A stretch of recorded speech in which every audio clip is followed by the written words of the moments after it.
Hi, welcome everyone. Welcome to this session where we talk about, of course, youth and women. And we really wanted to let you know about the importance of the youth action and youth climate action, and also women and its significance during the climate journey. And we have invited me personally. I'm very admired Samia. She's Samia Sorby. She's the Climate Justice and Youth Coordinator with the Bangkok Regional Hub of UNDP, and she's working on the intersection of climate change and human rights. She has previously also worked in the civil society space, focusing on business and human rights, women's rights, and also ecological justice. Without further ado, of course, Samia, I'm looking forward to your sharing and your expertise. Go on. Thank you so much, Kylie. Hi, everyone. I am Soumya, as Kylie has introduced. I'm with the Bangkok Regional Hub as the Climate Justice and Youth Coordinator. And within that, I actually also look after some of our youth and climate programming. So let me share my screen. Okay, I hope you all can see it.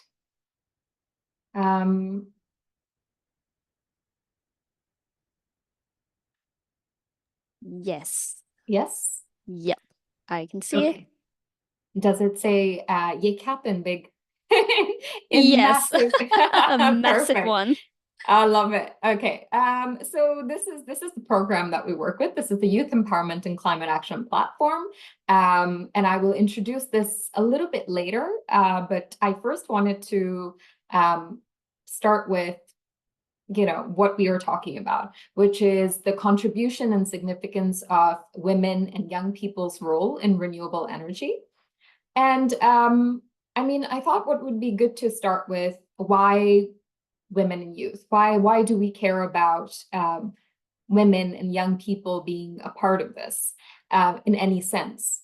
I think, after having attended this for 2 days, I think you must have already noticed, a lot of discourse around just transition and movement towards renewable energy being a systems change for for a decarbonized and sustainable economy. And what is meant by just transition is really who wins and who loses. When there are systems changes that are so big, there are winners and there are losers. There are people who benefit from this, and there are people who don't necessarily benefit from it and can even suffer from it. And I think, as we all probably have heard quite a bit, young people, including young women, are more likely to be impacted by, climate change and its impacts. Not just now, but also in the future, because young people, the policies today will continue to affect them in the future. So that's why there is an idea of just energy transition as well. So that really looks at making sure that no one is left behind in this energy transition, bringing the public along so that this systems change is successful. So as you can see, one of the principles of this is equity and fairness and inclusion, of course, to make sure that no one is being left behind. We talk a lot about SDGs, and I think, as you might already know, we have 17, but all of them are quite interrelated. So, while we might talk about SDG 7, which is focused on affordable and clean energy, it's not possible without really achieving SDG 5, which is related to gender equality. And of course, SDG 13, climate action, is also directly related to it. So it's also about making sure, how do we keep in mind that these SDGs are interrelated. And as we move forward, the participation of different groups of the whole of society is important in ensuring that, we live up to the ideals of the SDGs, as well as, a just society. So what are some of the roles? Well, I wanted to start with, what are some of the facts around young people and women as it relates to renewable energy? What are the opportunities and what is the what are the opportunities that we're looking at for this? So I mean, it's interesting to know that 65% of young people, and here we are looking at 18 to 35, consider climate change a global emergency. If we look at a slightly different cohort of young people, between 15 and 29, there are 1.8 billion people between this age, and 1.1 billion young people are in Asia Pacific. And of course, this also considers young women as well as people of diverse SOGSC. What this means is that for young people, this is a very urgent and critical issue that they are worried about, which you have also seen in how young people have successfully challenged major fossil fuel companies, really taking the initiative to help us to move towards a renewable energy, a just energy system that we're looking at. What are some of the opportunities? Renewable energy can create more than 42 million jobs by 2050. Asia Pacific region itself has the potential to generate over 14.2 million green jobs by 2030, creating opportunities for over 2 billion youth. And between 2016 and 2021, the region saw a 30% growth in hiring for green jobs. So while this doesn't look only at renewable energy, what it does look at is the growing demand for green jobs, and the fact that, of course, renewable energy sector is also part of the green jobs that are being created. And what can young people bring to this? Young people, I mean, this you must have heard many times, and you've heard it many times because it is true. Young people bring innovative ideas, and they can actually pursue towards decarbonizing the energy sector. They can, through their knowledge, through their education, they can actually work towards operationalizing smart grids, decentralizing some of these grids. They can work with more environmentally conscious corporations and institutions that really have careers that align with their values and, support the energy transition. But more than that, another thing that young people can do is to build partnerships with local communities. As I was mentioning earlier about leaving no one behind for the just energy transition, local communities are at the center and must be at the center of the energy revolution, let's say. Governments and companies themselves are not going to be successful in large-scale dissemination of clean energy technology without having the trust and partnership of local people. And it is with young people that some of this responsibility can lie, because they can actually ensure that their voices are included in this technology transfer, and they can help to build trust with their local communities.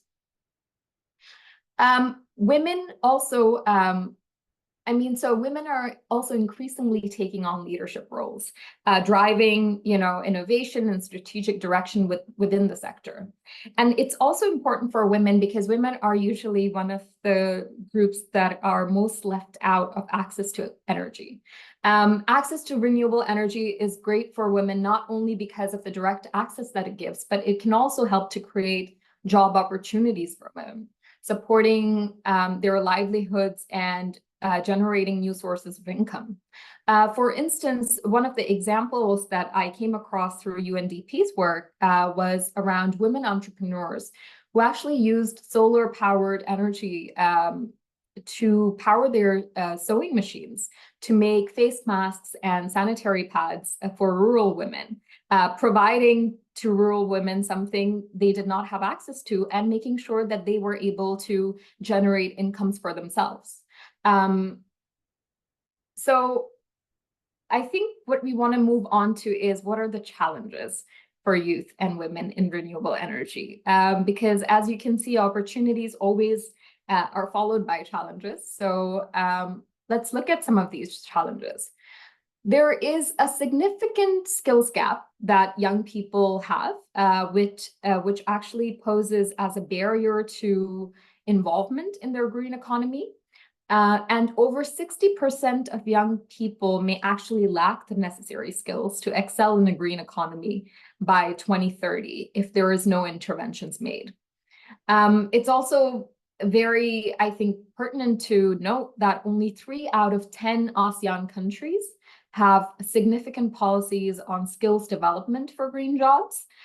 So there is a need for more focused policies and education systems to address this gap. Because without having these skills, it will not really be possible for young people today to take on the challenges of tomorrow.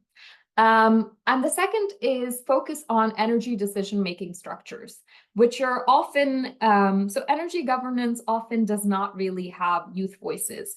It does not often have voices of young women either, actually. So although there are policies that are being made for implementation, which will continue to govern the energy sector for the coming decades, young people are not involved in this, and neither are young women, which actually is a disservice to young people, and is, to be quite frank, not respecting their rights to participation.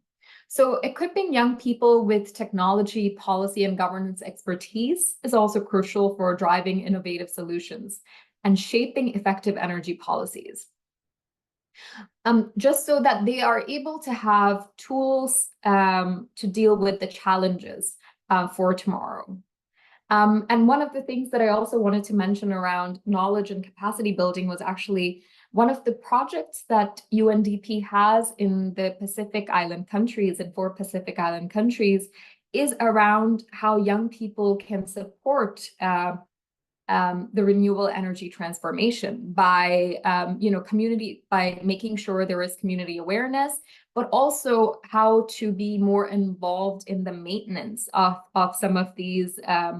It is different. It is taking on different forms in the different countries, but the new technologies that are being transferred, how to maintain them and make sure that they continue to be used. So, young people have many roles to play.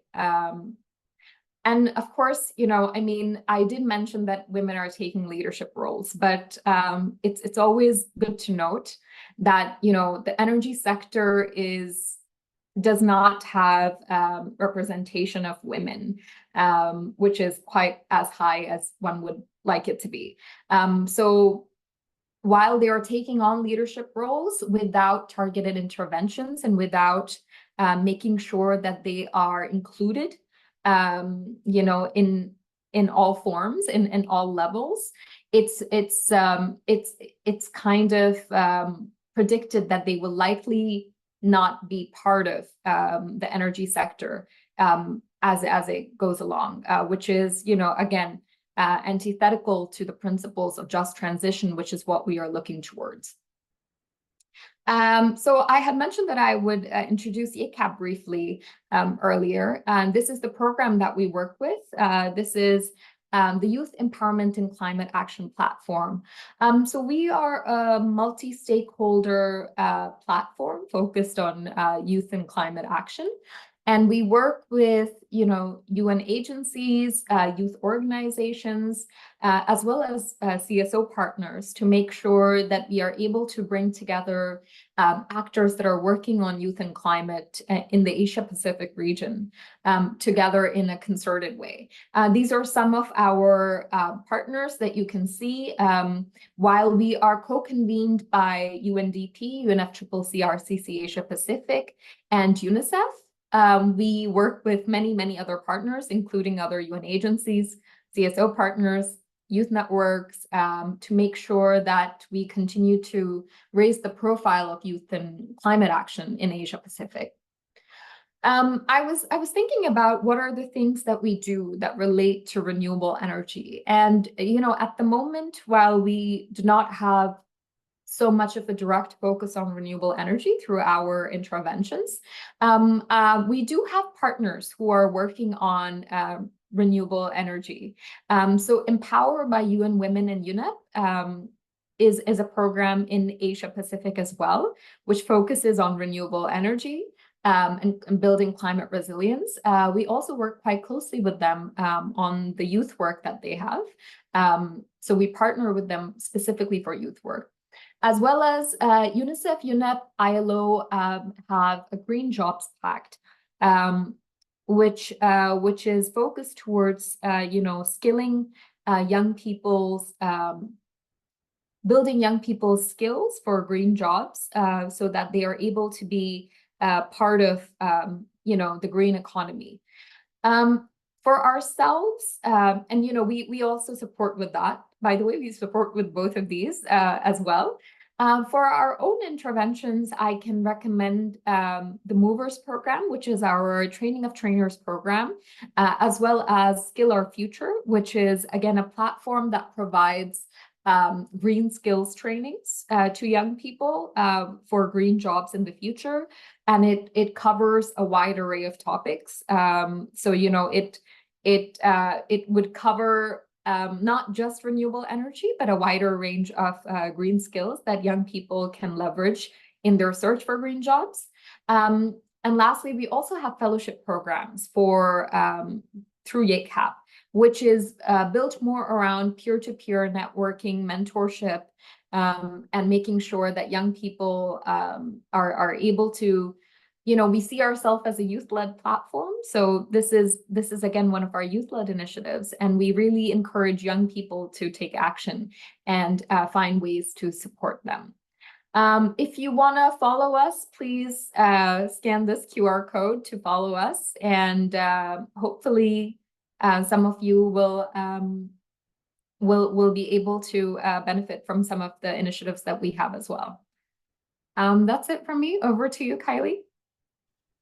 Thank you so much. And well, I personally think there was a really nice way to portray this as how important it is for young people and also young women as well. But right now we have two questions in the back end. Before that, I would like to also share a little bit of why I do think women it's really important, because fun facts, 80%, more than 80% of the front line working in the climate action journey are women.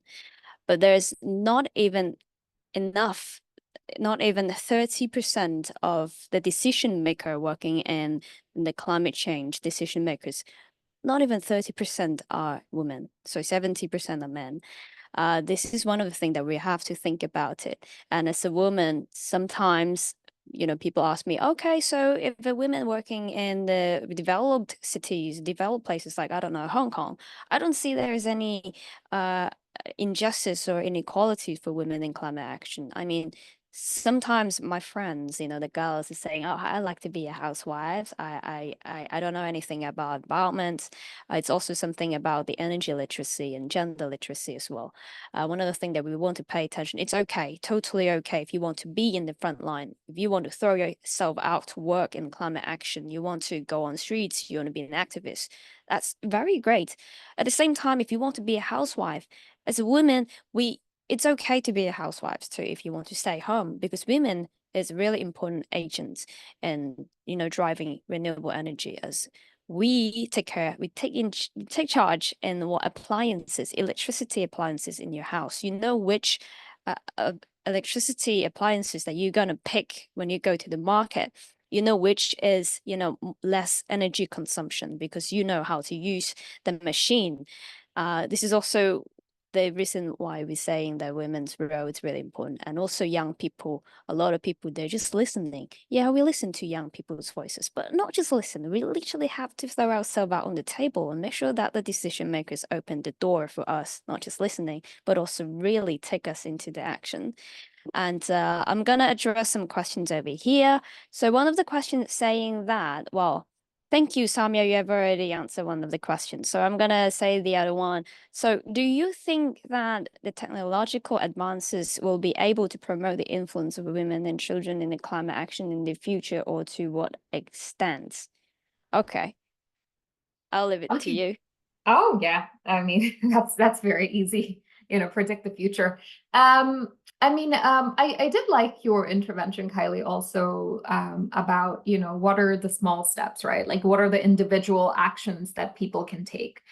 Because, sometimes when we start talking about things like systems change and, moving to a greener economy, I mean, it is kind of overwhelming as well, right? I think that is also why people tend to dissociate and they say, you know what, I'm okay. I don't really want to be a part of this. I just want to live my life. I want to be a housewife, which is also fine. It is everyone's individual actions, but it's also about, as you said, making sure that individual actions also count, and for people to know that. And I think young people, a lot of the young people that we have had the good luck of working with, have been quite determined in this way, and they have really seen their individual and personal actions as something that really counts towards something bigger.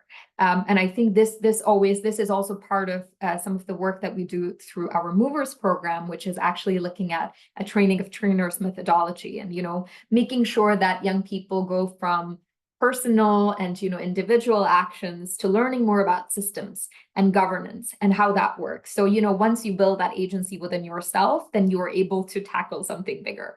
And I think that is always a very good way to make sure that young people are empowered. On the question, I was thinking about this, if technological advances will be able to promote,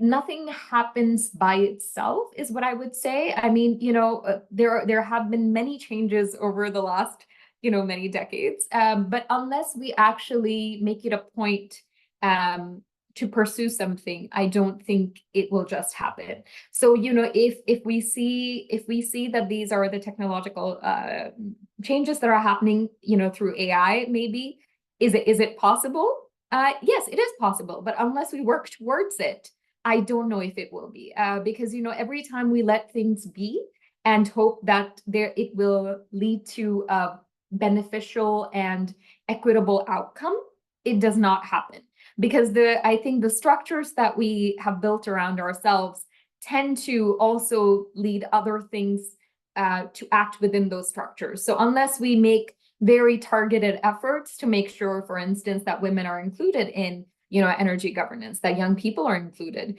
it won't happen. And I think it will be very similar with anything like technological advances too. And I will say I'm not an expert on this, but generally talking about participation, influence, and things like that, that is the feeling that I have. Yeah. Thank you. I see one of the participants raise his hand. Maybe I can have him to say something, if that's okay. More interaction. I think it's Imran. Hi. Can you hear me? Yes. Yeah, good afternoon, everyone. Yeah, I just want to ask a question about, because I have worked with UNDP in the past, and I'm from an area which is also like a rural area in north of Pakistan. So UNDP has worked there with us before as well on implementing projects about solar panels. And there, if the speaker knows about in northern Pakistan and some parts of India, also these the Central Asian countries, there are the local organizations which are the target of these organizations. They're bigger organizations. So, how much of that, framework is used in other countries by UNDP, or it's just used in this kind of areas? Because it's very successful in our areas where there are organizations which are led by women, and they also propose the projects and they also lead the projects. So my question was like that framework of, if you know about local support organizations, LSO. So have UNDP also implemented the same mechanism of inclusive and like organizational structure in other parts as well, or no? That's a great question, Imran, and thank you for staying so engaged with UNDP's work as well. I mean, I would say that, you know, I don't know if they have replicated this exact structure in other countries. As you know, we are a massive organization, so sometimes, you know, it really varies from context to context for us. So, you know, for different countries, sometimes different approaches are used. But I can assure you that we do have principles that guide these approaches. And, you know, gender equality for us is one of them. So, you know, if they are not using the exact same approach, which I'm happy to hear was very successful, then they might use a variation of it. Because from what I know there are in many of the other countries too, there have been you know, efforts to make sure that, you know, working with different organizations to make sure it's inclusive is part of the way UNDP works. It is part of the way we work. It might not be exactly the same in every country, depending on, you know, local cultures, contexts, regulations, laws, many things come into play, but it is definitely one of our guiding principles. And I'm happy to hear about a positive example from Pakistan. Thank you so much. Thank you so much. I think that's it. Thank you, Imran, for your questions. Okay, I think we will have to wrap up really soon. And I just want to say thank you. And I do have a private message saying that there is a stereotype saying that when we try to talk about women and youth in the climate action, some of them are just saying, okay, is it about the feminist thing? It's not really. I'll have to say, not all feminists are, you know, banishing the patriarchism. I just have to say when the feminist is working on climate journey, there is no equality if we do not include men. So we have to make sure that everyone is involved and all the non-binaries as well when we're walking on the climate journey, because for example, we're saying city women, because I want to bring more cities examples in here, because a lot of people are saying, okay, when we talk about women and climate, you just think about normally people would talk about women in the rural area and the less developed countries, and they're less related to what they're at right now, because most of the time people joining this conference are mainly coming from, you know, cities with network, with good bandwidth, right? So it's a global north place or developed cities. So I want to raise some examples that's related to cities. When, for example, if you have a family, you want to raise a child, I'm not saying that men should take up all the housework or all the jobs. I'm just saying maybe a 50-50 and allow the women and also non-binary people as well to have the equal opportunity to go out and learn and do something that they like, something that's worth contributing to the climate as well. So this is what I'm trying to say, and thank you everyone. Our next session will be ensuring SDG 7, and I will see you there. And if you would like to connect with Samia, you can actually hit her up in our lobby. You can see a chat, so you can find Samia as a speaker and then you can hit her up with a message. Okay, I will see you everyone. Thank you for joining, and the next session is starting right now. Thank you so much. Bye. Bye. Thank you, Samia.